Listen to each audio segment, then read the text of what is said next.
Amores, conforme eu combinei com vocês, eu vou continuar, além do ao vivo, a gravar algumas aulas, aliás, as aulas todas, porque assim vocês também têm essa possibilidade de assistir novamente, anotar, pausar, quantas vezes precisarem e quiserem, tá?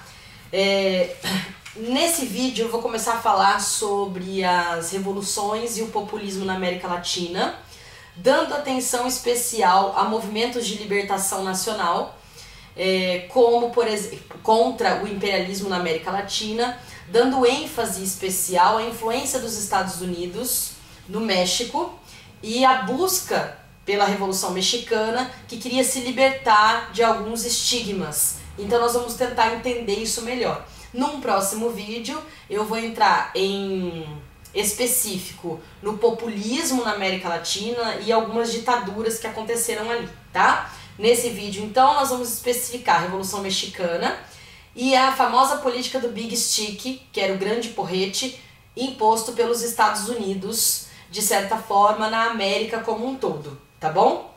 Algumas pessoas, inclusive, dizem que essa política do Big Stick, né, que foi adotada pelos Estados Unidos no governo principalmente do Theodore Roosevelt Jr., não é o Franklin Delano Roosevelt, tá? É o Theodore Roosevelt Jr., que vai adotar essa política do Big Stick ali no século XX, e que significa grande porrete, deixando muito claro que eles falariam de forma macia, de forma leve, diplomática, mas carregando, né, um grande porrete. Eles agiriam de forma autoritária sempre que fosse preciso para impor a sua política e os seus interesses econômicos acima de tudo, tá? Nós vamos perceber isso. E alguns historiadores ainda falam que essa política do Big Stick seria uma adaptação da doutrina Monroe, tá? Que surge logo lá no final da Segunda Guerra, quando surge a Guerra Fria, tá?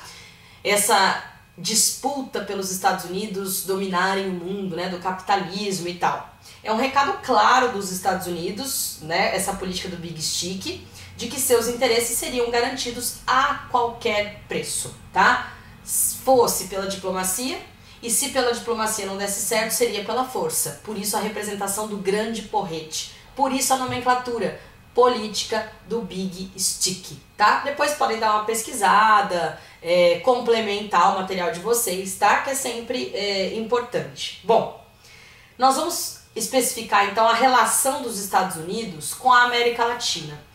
Com relação, por exemplo, à América Central, antes de eu entrar na Revolução Mexicana, eu queria comentar com vocês, porque é importante, a relação dos Estados Unidos com alguns países da América Central, como por exemplo Cuba. Cuba vai ter uma independência tardia, por volta de 1898, rompendo com a Espanha, que era a sua metrópole, com a ajuda dos Estados Unidos. Mas os Estados Unidos ajudam já pensando em interesses econômicos. Por quê? Vai cobrar por essa ajuda. Inclusive, implementando a Emenda Platt, que dava aos norte-americanos o direito de ter o controle sobre parte do território cubano, como a Baía de Guantánamo, e ao mesmo tempo intervir no território cubano caso os norte-americanos achassem necessário. Bem conveniente. Inclusive a gente vai falar sobre isso quando estudarmos, melhor sobre isso, quando estudarmos a Revolução Cubana, tá? Na Nicarágua, em 1920, um camponês chamado Sandino, né, ele fica conhecido o sobrenome dele era Sandino, ele fica conhecido na Nicarágua toda.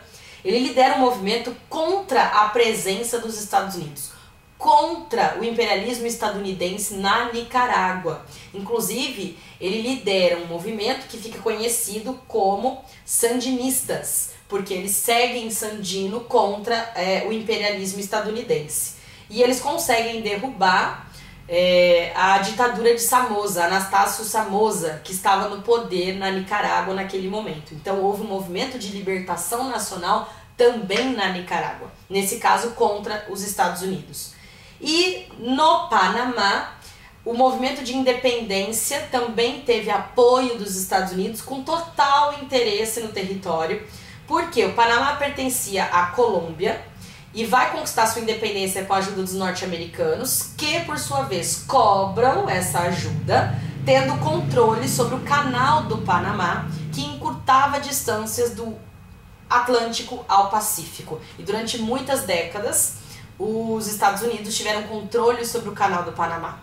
Esse panorama geral que eu fiz foi para a gente perceber a relação dos Estados Unidos da América com a América Latina de maneira geral, com a América Central, por exemplo, tá? E nós vamos ver então por que ocorre a Revolução Mexicana, qual a relação que tem com o capitalismo, né, estadunidense. Nós vamos falar sobre isso.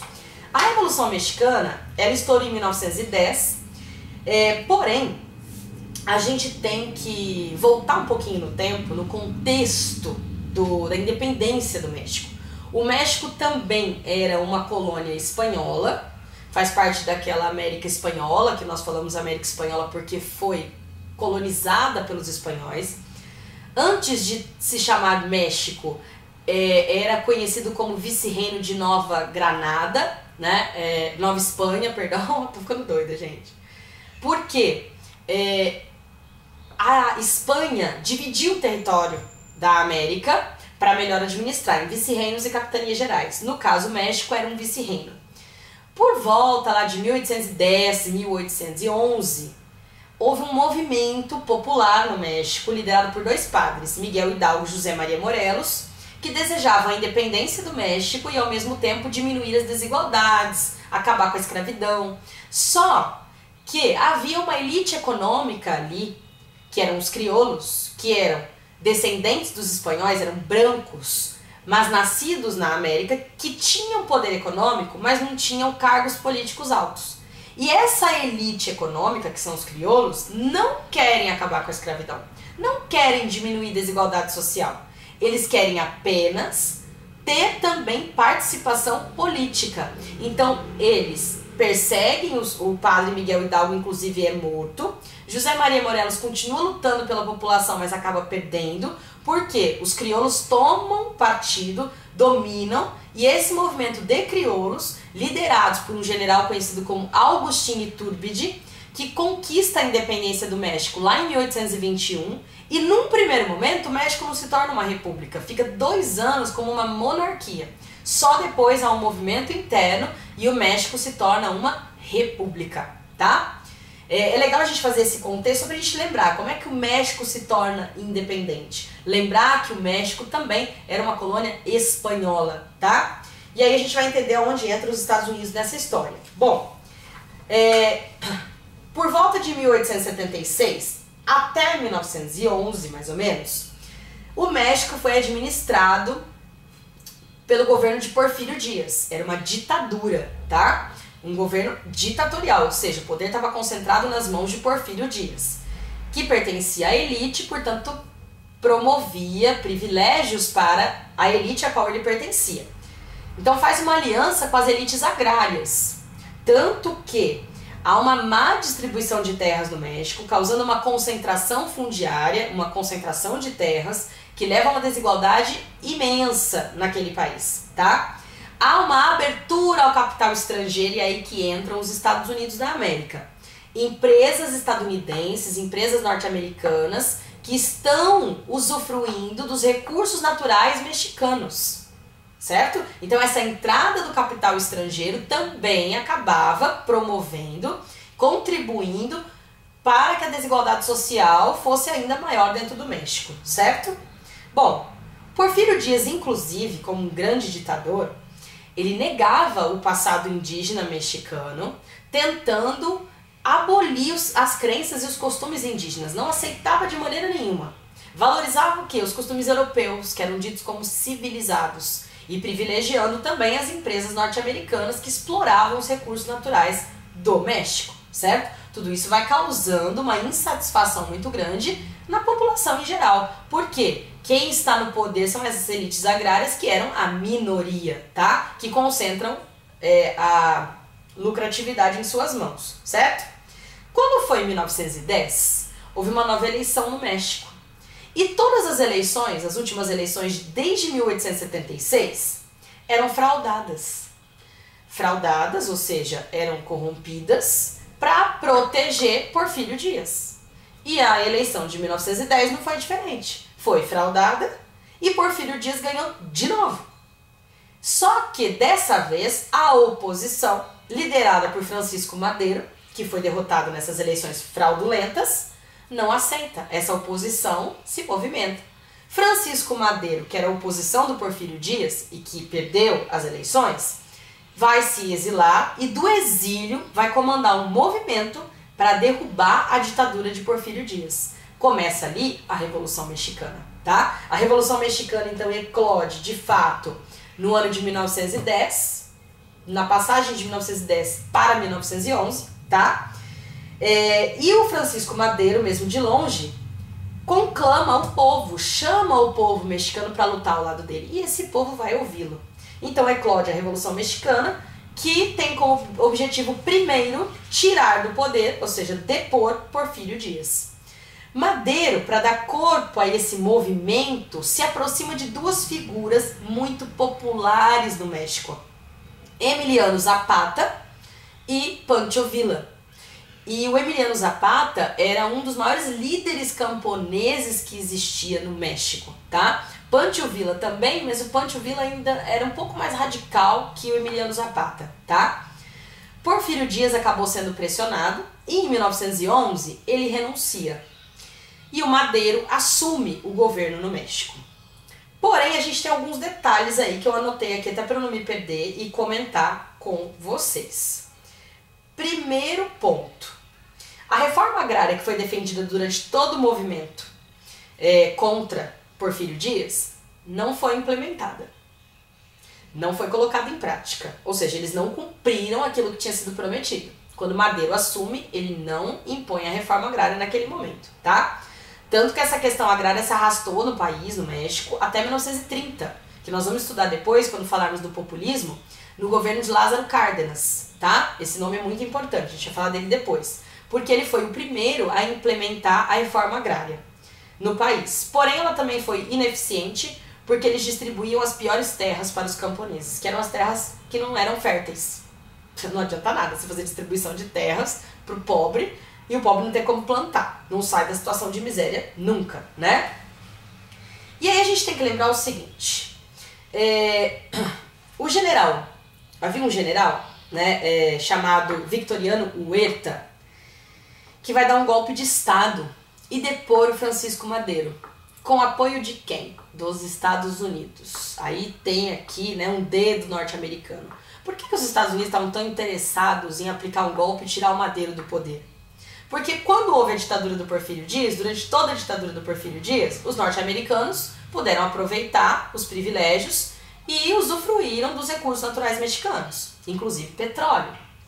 Quando Madeiro assumiu, ele cortou essas relações com os norte-americanos, o que fez com que eles se sentissem ofendidos. E lembram que nós estamos numa política do big stick, do grande porrete, onde vale tudo para impor o poder? Os Estados Unidos, então, apoiam o general ali mexicano, Victoriano Huerta, que desejava tomar o poder, e depõem o Francisco Madeiro, certo? A partir daquele momento, nós vamos ter 3 vertentes dentro dessa nova Revolução Mexicana. O que são essas vertentes? 3 grupos, que trazem objetivos, cada qual um objetivo, objetivos diferentes. Primeiro, é uma vertente liberal burguesa, que apoia o capitalismo estrangeiro no país, principalmente o capitalismo estadunidense. Uma vertente popular, que busca, através de forças populares, maior autonomia e até a formação de milícias por populares, pelo povo. E uma terceira vertente, que vai ser a vitoriosa, que é constitucionalista, que deseja uma nova Constituição no México, que é liderada pelo Carranza, tá? Carranza lidera essa nova vertente da Revolução Mexicana por uma Constituição. E no sul do país, no sul do México, os zapatistas, que seguiam Emiliano Zapata, continuavam lutando por melhores condições, já que durante também o governo do Francisco Madeiro, nada foi feito pelo povo. Quando foi em 1917, os constitucionalistas vencem. E surge uma nova Constituição no México, que vai trazer algumas modificações, como a nacionalização dos recursos minerais e distribuição de terras aos povos indígenas, certo? Depois nós vamos ver como é que a situação se modifica, vamos falar do governo do Lázaro Cárdenas, do populismo. Porém, o que nos interessa nesse momento é isso, né? Que essa Revolução Mexicana se divide ali em alguns momentos. E lembrar o seguinte, na prática a situação do povo não se modificou, mesmo com a nova Constituição, tá? Até os dias atuais, a grande desigualdade no México, onde camponeses, operários, trabalhadores mais comuns são explorados e vivem na mais absoluta miséria, tá? Eu vou dividir o vídeo para ficar mais fácil. Então no próximo vídeo eu falo sobre o populismo na América Latina e nós vamos ter um enfoque também especial com relação ao populismo na Argentina, tá? Mas também vamos comentar do México novamente, com relação ao Lázaro Cárdenas, tá bom? Vão estudando, anotando e a gente vai tirando dúvidas.